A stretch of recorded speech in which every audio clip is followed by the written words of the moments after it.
Like Hector Lombard, he's another one. Yeah. And I didn't want to fight him, so I remember when I was fighting him, and it was back in my head, I was like, Joe Rogan gonna talk about me? So I said, fuck this. I never kicked again after that.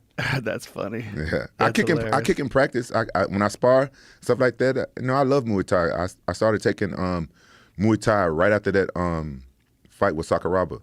I started training with Colin Oyama when he was training Tito. I went straight up to Big Bear, and I started training. Colin's very good. Yeah, he taught me the cover and roll. Yeah, I learned a lot from that guy.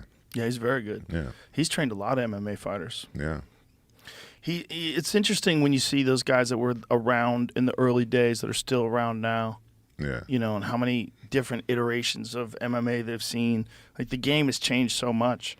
Like you watch young guys now, like there's guys that are entering into the UFC now that are elite fighters. They're already elite. First fight in the UFC. Yeah. They're world class. It's crazy. You remember how it started off? You just knew one motherfucking thing. Yeah.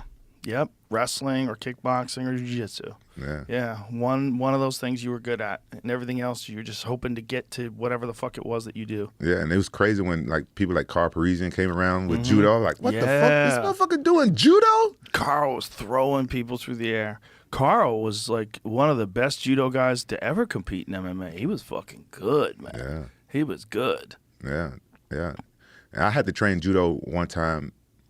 It made me respect it a lot more. I was fighting, I forgot the damn guy's name. I think it's Ishii something. And he was like a judo gold medalist or some shit. I had to fight him in Bellator, big motherfucker. So I had to train judo.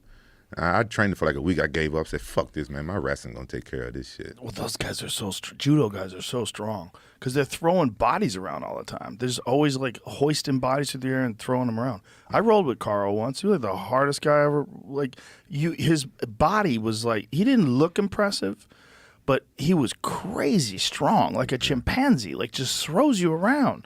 It was like there's such a evidence, like a big difference in strength with a guy like that that's just used to throwing Hector. Crazy powerful. Yeah, Carl Parisian, he used to train with me, Tito, and I think Randy Couture. He used to kick all three of our asses, taking turns, and we all bigger than him. Wow. Yeah, he was a beast. He was a beast, man. He was a beast. I remember his fight with Diego Sanchez. Holy shit, that was a wild fight.